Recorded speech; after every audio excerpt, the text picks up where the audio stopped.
कुरुक्षेत्र के LNJP hospital के अंदर एक रिटायर्ड CMO डॉक्टर ने, मैं रिटायर्ड CMO हूँ, मुझसे गलती हो गई। 15 साल की बेटी का बलात्कार कर दिया। डॉक्टर ने, जिसके पास बीमार एक लड़की, एक बच्ची नाबालिग चेकिंग के लिए गई थी। और आप लोगों को बताते हैं, बलात्कार भी एक दिन में कई बार किया। जब ब्लीडिंग हद से ज़्यादा होने लगी, क्योंकि उसकी उम्र कम थी, तब पता लग गया बराबर वाले डॉक्टरों को। फिर उसको तुरंत इमरजेंसी में भर्ती किया गया। अब जिसका बलात्कार किया है उस चीज़ की पुष्टि भी हो चुकी है। ये वो डॉक्टर है जो पहले भी ऐसी घटनाएं कर चुका है, जेल काट चुका है। क्या इसके लिए जो एक भड़काऊ गैंग होती है, क्या वो इसके लिए सामने आएगी, रोड जाम करेगी? क्या इसके लिए, इस बेटी के लिए कोई आवाज उठाएगा कि डॉक्टर का सीधा डायरेक्ट एनकाउंटर हो? होना भी चाहिए ऐसे ऐसे आदमियों का। बार बार ये काम करते हुए आया, पहली बार नहीं। अस्पताल में आप अपनी बेटी को बीमार हालत में लेके जाते हो और वहां पे जो डॉक्टर होता है, जिसको हम भगवान का रूप कहते हैं, वही भगवान अगर हमारी बेटी का बलात्कार कर दे, सोचो ये घटना अगर आपके घर में आपकी बच्ची, आपकी बेटी, आपकी बहन के साथ हो रखी हो, तो आप क्या करोगे? मुझे पता है घर बैठे बैठे तो बोल दोगे हम तो मार देते। फिर क्या यह जो बेटी है जिसके साथ ये घटना हुई है, इस डॉक्टर को नहीं मारना चाहिए? मारना चाहिए। क्या इसके घर पे बुलडोजर नहीं चलना चाहिए? क्या वो नफरती गैंग कुरुक्षेत्र में रोड जाम करेगी? कोई भी नहीं करेगी, क्योंकि ये डॉक्टर माननीय जी हिंदू हैं। अगर इनका नाम जरा सा भी मुस्लिम होता, तुरंत आक्रमण बोल देते। अभी के जीते जागते उदाहरण हैं। सहारनपुर के अंदर एक पुजारी ने 10 साल की बेटी के साथ दुष्कर्म करने की कोशिश की। वहां के आसपास के मेरे भाई हिंदू जाग गए। हिंदुओं ने जाके धरना प्रदर्शन शुरू कर दिया कि पुजारी जी तो ऐसा कर ही नहीं सकते।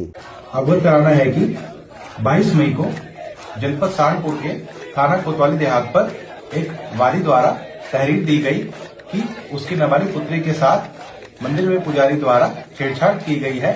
मामले की सूचना मिलते ही पुलिस द्वारा तत्काल सुसंगत धाराओं में अभियोग पंजीकृत किया गया। 25 मई को प्रतिवादी पक्ष के कुछ लोग श्रीमान वरिष्ठ पुलिस अधीक्षक महोदय से मिले एवं विवेचना में निष्पक्ष जांच की मांग करी, जिस पर श्रीमान वरिष्ठ पुलिस अधीक्षक महोदय ने उन्हें विवेचना में निष्पक्ष जांच का आश्वासन दिया। इसके बाद वे लोग संतुष्ट होकर चले गए। वर्तमान में साक्ष्यों के क्रम में विवेचना प्रचलित। और प्रशासन ये बोल रहा है कि पुजारी जी ने ऐसा किया है, दुष्कर्म करने की 100% कोशिश करी है। लड़की कह रही है किया है, कोशिश करी है। लड़की के घर वाले कह रहे हैं, वहां पे नारे लगा रहे हैं एक पुजारी को बचाने के लिए। यह है हमारा हिंदू समाज।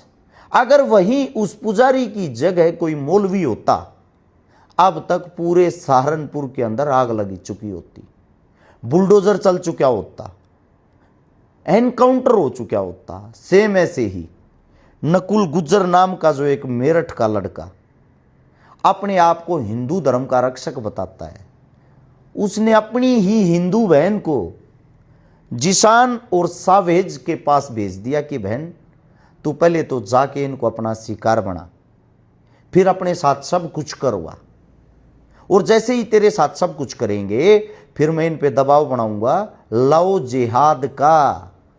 कि पहले इन्होंने एक हिंदू बहन को फंसाया प्रेम प्रसंग में, फिर उस बहन का रेप किया और फिर इनसे 10 लाख रुपए ऐंठुआ। 10 लाख क्या, ऐसे किसी का नाम आ जाए 10 करोड़ भी देने को तैयार हो जाएगा। चाहे रिश्तेदारों की भी घर धरती बेचनी पड़ जाए, सबको जान प्यारी लगती है। क्योंकि जिसान और सावेज दोनों नामों के अंदर मुस्लिम शब्द झलकता है। वहीं से पता क्या होता, यही आदमी, यही नफरती गैंग अपनी बहन का यही शोषण करवाने वाले रोड पे खड़े होकर आवाज लगाते, जिसान और सावेज का एनकाउंटर करो, इनके घर पे बुलडोजर चलाओ। सरकार हमारी इतनी प्रिय है आजकल वो आओ ताओ कुछ नहीं देखती, इनके घर पे बुलडोजर चला भी देती और इनको गोलियां भी मार देती और अखबार में बड़ी बड़ी हेडलाइन होती, ये देखो 2 बलात्कारी मारे गए, दोनों मुस्लिम थे। हमारे हिंदुस्तान के अंदर न्याय भी जाति और धर्म देख के दिया जाता है। देश का दुर्भाग्य है, हरियाणा के अंदर कुरुक्षेत्र के अंदर 15 साल की बेटी का एक डॉक्टर बलात्कार कर देता है, जिसकी पुष्टि हो जाती है और जो पहले भी ऐसी घटनाएं कर चुका है। मतलब इतना गंदा जलील आदमी होते हुए जो स्वयं सीएमओ पद से रिटायर्ड है और फिर भी उसके खिलाफ कोई प्रदर्शन नहीं, कोई नफरती गैंग आगे नहीं आ रही, कोई विपक्ष सवाल नहीं उठा रहा। इस देश में आप न्याय की उम्मीद करते हो? मुझे पता मैं आप लोगों को बुरा लगता हूं, दे जाओ मेरे को गालियां। मैं आप लोगों को बता देता हूं, आने वाले वक्त में क्या पता हर्ष शिकारा का कौन सा आखिरी दिन हो, क्योंकि सच बोलने वाले यहां लंबे नहीं चलते। यहां लोगों को सिर्फ झूठ झूठ झूठ स्वीकार है, नफरत स्वीकार है, प्रोपगेंडा स्वीकार है। लेकिन मैं आप लोगों को एक बात कहना चाहता हूं, इस डॉक्टर साहब को इस वीडियो को शेयर करके सभी के सामने इसका चेहरा भेज के इतना फेमस जरूर कर दो ताकि ये किसी जेल के अंदर जाए। हो सकता है जेल में बैठे हुए किसी बदमाश का खून खोल जाए या किसी सरकारी कर्मचारी का, प्रशासन के अधिकारी का खून खोल जाए। कम से कम वो तो इस गंदी नाली के कीड़े के हाथ पैर तोड़ दे, क्योंकि हम न्याय से तो कोई उम्मीद कर ही नहीं सकते। हिंदू है, हिंदू तो बेचारा अब हिंदू ही हो गया, बलात्कार भी कर सकता है। हो सकता है इसके बचाव में नफरती गैंग मोमबत्तियां लेके भी बाहर निकल आए कि डॉक्टर साहब को क्यों फंसाया जा रहा है। लेकिन वो काम जब होता, जो 15 साल की बेटी है उसका नाम भी रेहाना, उस्माना, सना यानी कि मुस्लिम होना चाहिए था। अगर लड़की मुस्लिम होती ना, मैं आप लोगों को दिखाता नफरती गैंग यहां भी पहुंचते, यहां भी धरना लगाते कि डॉक्टर को बचाओ, भले ही रेप हुआ हो। मतलब मेरे समझ में नहीं आता, इतना तुम्हारा ये जो भेजा है इसके अंदर इतना गंद भर कहां से गया। मैं सरकार से एक विनती करता हूं, जो ऐसे गंदी नाली के कीड़े हैं, ऐसी पैदाइश हैं, जो बार बार बलात्कार कर चुके हैं या कोशिश करते हैं, कम से कम इनका तो एनकाउंटर करो। इनका एनकाउंटर करके तो कम से कम इस समाज को कोई अच्छा संदेश दो।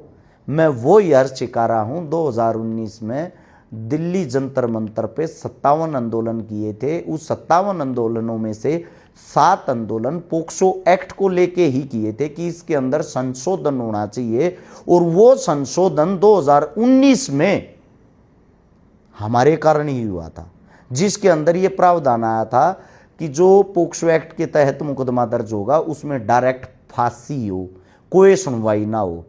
जब फांसी हो तो उसके बाद भी सुनवाई आप लोग क्यों करते हो? फांसी का मतलब तो फांसी ही होनी चाहिए। इतनी ही मांग है, इतनी ही डिमांड है हरियाणा सरकार से, भारत सरकार से। आप लोगों के माध्यम से इतना कहना चाहता हूँ, इस वीडियो को भारत सरकार तक पहुँचाए, क्योंकि चैनल, न्यूज चैनल, मीडिया वो टीआरपी के लिए काम कर सकते हैं, ऐसे मुद्दे उठाने का उनके पास समय नहीं है। जय हिंद।